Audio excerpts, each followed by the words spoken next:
Alright, so we're prepping the cam covers here. You saw that I used the block sander to prep those surfaces. We'll put some of that loctite, what is it, 574. But what I wanted to point out was the importance of, getting this and this off and flushing this real good. And because you see, there's these small holes on this side and also on the other side. Where'd it go?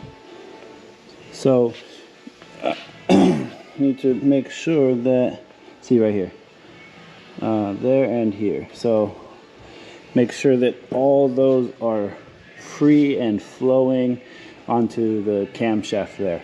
So that's one of the key points when you're prepping the camshaft housings. You want to make sure that you check that. You want oil to be flowing. So, we're using Kim tool to blow through those and make sure that we see the solvent flowing through freely everywhere. And if one's blocked, then we'll go forward with poking it out or running a small drill through there. We'll see what we need. Pretty good. I could see two drops forming at each section, right? So there's 1, 2, 3, 2 holes on each. Right, so 2 holes, 2 holes, 2 holes, kind of flowing down like that. But now what I'm going to do, just to kind of double check a little bit more, I'm going to blow some air and then check with my fingers.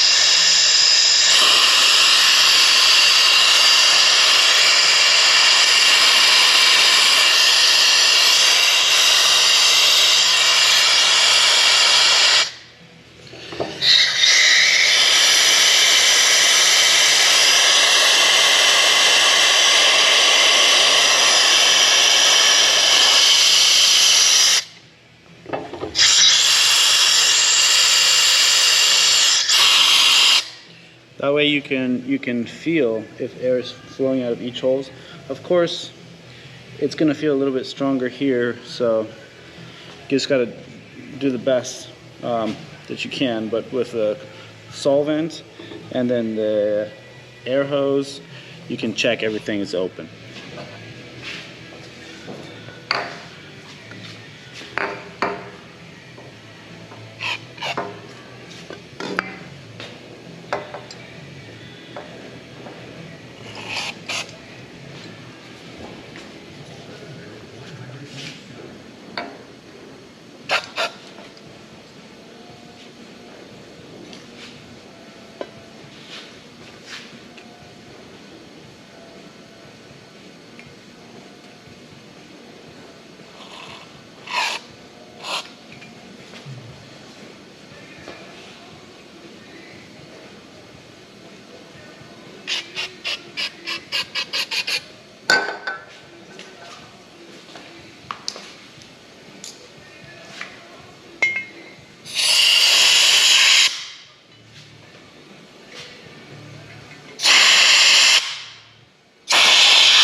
So as you saw there, we put the cam cover on after applying that Loctite 574, and we then went ahead and tightened all the cam cover bolts down. We didn't torque them, we just kind of evenly tightened them. And then the next thing we did was starting the torquing process of the heads themselves. So we started with the center one. We did an X pattern to 30 inch-pounds. We're going to then go to 40, 50, and then we ended up going to 55 for these ARP head studs. Actually say you can go up to 60, but we stopped at 55 foot-pounds. And so we go step by step there, going cross pattern, doing the center one, cross pattern here, and working our way down. So that's the process that we're doing.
Chamfer these holes slightly, and it just gives some room for the gasket.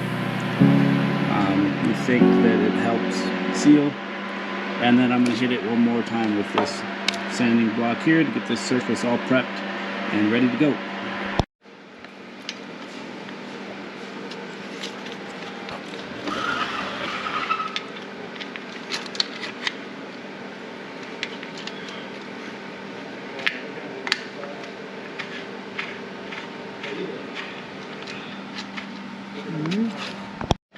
So on the chain guides here, you know, one of the key things is to make sure they're all free in there when you're, this one goes all the way in easily, this one kind of pops in when you're going in there. So we use a long screwdriver, put it down in there, and you can see, maybe you can see, it's kind of free. But I wanted to ask if anyone knows why there's one kind of brown color one that needs to be in this location. Does anyone know why Porsche went with this different brown looking material? Comment below if you know. And this here, because we are going with crank triggered electronic fuel injection. We're not going to need the distributor, so we have this nice little plug there from Cluet Engineering.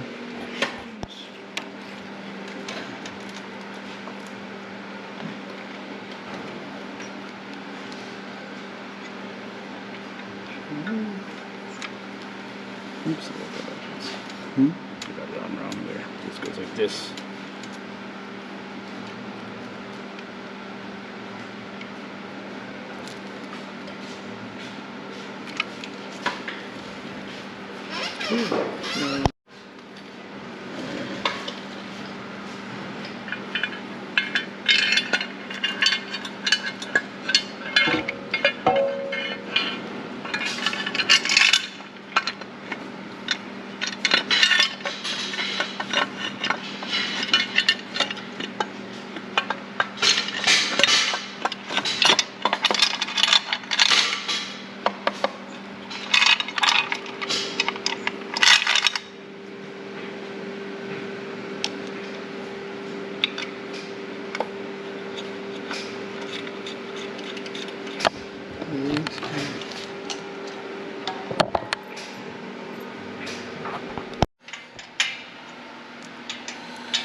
Sorry about the noises.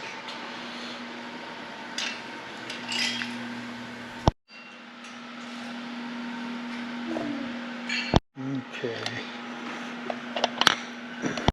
All right, so guys, in a dramatic fashion, we're having to pull the engine back apart. The reason is we were putting on the, I don't know what those are, the side cam gear covers that come on here, and we realized that this chain is way too short, and we double checked that the chain is on the gear here properly, and there wasn't some little bit of chain all bound up or whatever, and that is not the case, and the chain is just short. So we are late night pulling this thing apart. I'm gonna strip off all the sealant there on the cam housings as well. I'm gonna try to do that all tonight here. So we've got all the parts off, and we're gonna redo it, and so on the timing chain there is an option to run a master link, and it's even in the they have a part number for it, but we just can't do it. My dad and he's just like, I can't run that car and worry about that master link coming off and the timing going haywire and valves hitting pistons and just exploding everything. So here we are, stripping everything, doing it again. But hey, that's part of the process. It's just, you gotta double check everything. This came in a kit actually, and those two chains are those two timing chains are the same part number. It's not like we swapped them or anything. They're the same ones, the same length. We just got one that was short and we didn't double check it. So I hope this is YouTube gold, because I actually have like 7 days here left in California. I really wanted to do the cam timing process with my dad. I could learn a lot from him on that. So hopefully we can get this done. We can get the new chain, get it back together, and do the timing chain, do the timing timing process altogether. So I do have one more video I will release about us torquing the heads down and the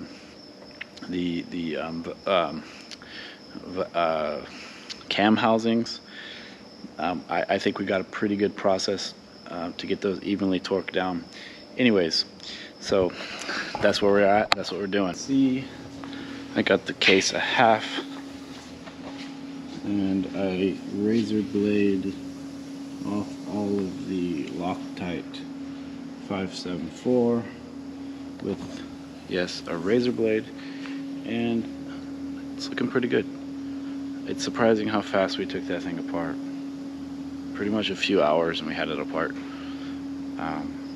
So this is actually the third time we've had it apart. The second time we took it apart was due to the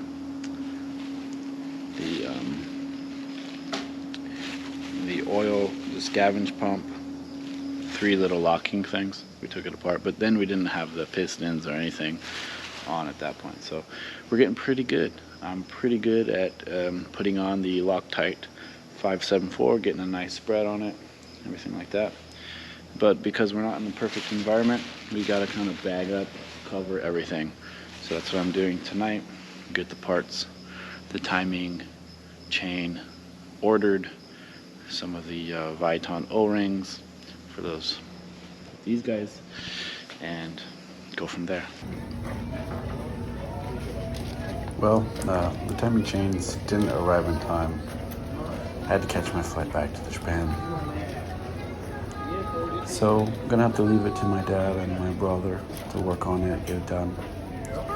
And yeah, hopefully I'll be back soon. But in the meantime, please like and subscribe. I'll have several videos up about my 996 and all kinds of fun adventures in Japan, mostly car related.